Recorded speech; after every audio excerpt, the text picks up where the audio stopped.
Halos 7,000 aksidente sa motor ang naitala ng MMDA sa unang 5 buwan pa lang ng taon. Para mabawasan yan, hinihikayat ng ahensya ang mga nagmomotor at gustong magmotor na sumailalim sa libreng training.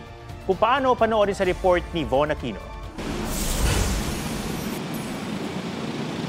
Sa rekomendasyon ng LTFRB sa Kongreso para gawing pampublikong transportasyon ng motorcycle taxi, kabilang sa requirement ang comprehensive rider training. Pabor din po sa amin yan para ma-refresh. Nakakatulong po. Yung discard sa traffic, tsaka yung pag may sakay ka na mabigat, kung paano mo i-handle yung motor mo. Safety, yung mga gaya ng bawal lumiko na biglaan, mga ganon. Kasi sa amin, minsan karamihan nagmamadali.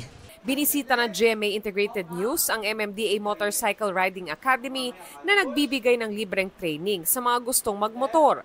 Naabutan namin dito sina Jeffrey at MJ na plano palang bumili ng motorsiklo. Para po kaya may idea na rin po kung karapat-dapat ba akong kumuha ng motor. Para ma-assess hindi po basta-basta nag-ride lang po sa para maiwasan din po yung accident. Unang itinuro ang road safety lecture, traffic rules and regulations at basic emergency response. Bibigyan din sila ng orientation, demonstration at practical exercises sa tamang pagmumotor. Marunong man o yung mga wala pang alam sa pagmumotor, iniengganyo nilang sumailalim sa libreng training. Pagka yung hirap talaga, hindi namin pinipilit na ipasa talaga. Kasi miniiwasan din po namin yung mamaya magkaroon siya ng confident, mag-apply ng lisensya, kami pa masisi.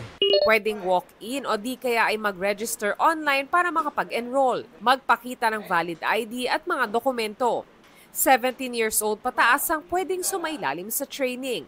Dapat magdala ng sariling gear tulad ng helmet at gloves. Sa tala ng MMDA mula January hanggang May 2024, umabot na sa 8,980 ang motorcycle-related road crashes sa Metro Manila.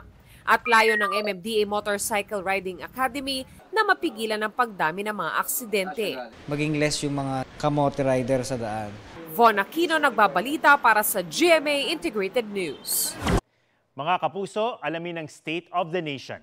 Mag-subscribe sa GMA Integrated News sa YouTube. Sa ating mga kapuso abroad, samahan nyo kami sa GMA Pinoy TV at sa www.gmanews.tv.